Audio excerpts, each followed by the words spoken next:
The next song is Whole Lotta Love. Again, classic.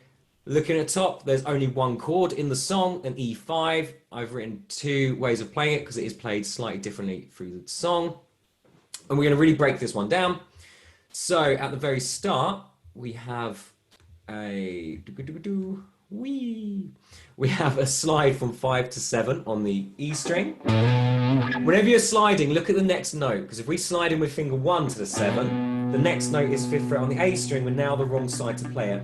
So we want to slide in with 3rd finger. Now 1st finger is above the next note you want to play. So whenever you're sliding, just look at the next note you're going to play and make sure you have a finger close to it to play it. So we're sliding 3rd finger, 5th fret to 7th fret on the E string. And remember with slides, we're just holding the note down and we're dragging the note across. Keep the pressure, drag that note along the string. Then 5th fret on the A string, back to 7 on the E, back to 5 on the A. So it's slide, 5, 7, 5. So we've got that going on. Now, looking at here, that's 5 is teeny tiny. It's quite small to look at it. And if you look in the notation, it's a small note with a line for it. That means it's a grace note, which means you don't actually count that 5. It's there because you can hear it, but it's not 1E, it's 1. You're straight into that note. You don't count that first 5, you slide into 7. And it comes in on the ands. It's 1, 2, 3, E, and 4, E, and 3, E, and 4, E, and 4, E, and that's the first part. Pound through them E minor pentatonic for more advanced students.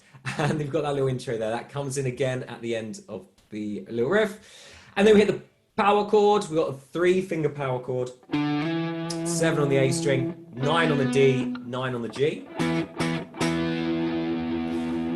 Now, if there's someone here that hasn't done those chords, a slightly lower level, maybe junior student, you could do that as an open E5. If you wanted to. It will still sound okay, so that's fine. Difference being it's a higher sound here. So it's going to sound a bit more bassy, but it'll still work. So we've got the 7, 9, 9. First finger on the 7, 3rd finger on the 9 on the D, and pinky on the G9. He's strumming all 3 strings, and then playing the open E string. And if you look at the beats here, we have, there's our first beat, here's our second beat, and you'll see there's a pattern there.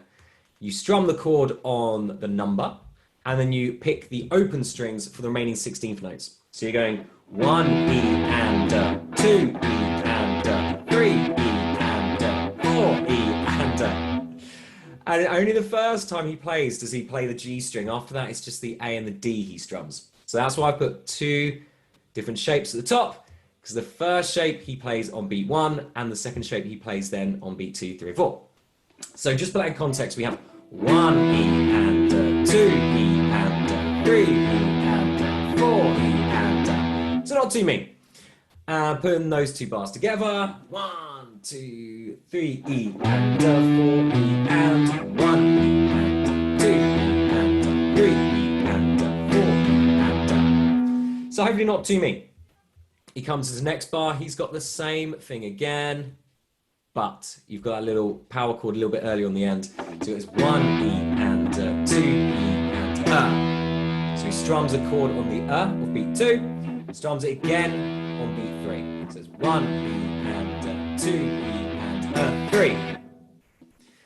And there we go. So as long as you position your finger into this 7 shape, so into our power chord at fret 7 or E5, you'll find it's not too bad. There's not really much movement.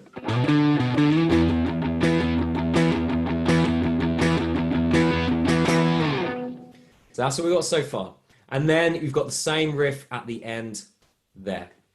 So again, back to our that we did earlier. Again, we can simplify this quite easily by taking out that slide. You could start at fret 7 if you want to. You could even do open. You could do 2nd fret on the D on the A string, open D string, 2nd fret on the A string again.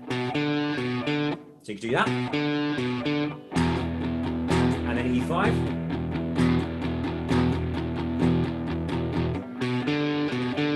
So there's a few ways we can simplify this, guys. If you are finding that a bit tricky, that power chord at fret 7, you could do it open using the open power chord. That is fine. Okay, one thing we can add to this, obviously, is the palm muting. We've got the PM only on the open strings. So using that palm to get a nice sound like that.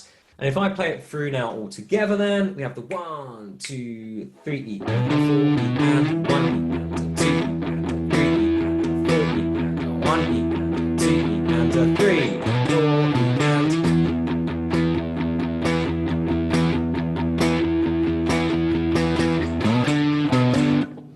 and that is the riff, and that goes around. So a cracking little riff. Again, fairly quick. It's only 89, but it is a 16th note bass, so that's what gives it its speed. So watch out for that. So go on speed.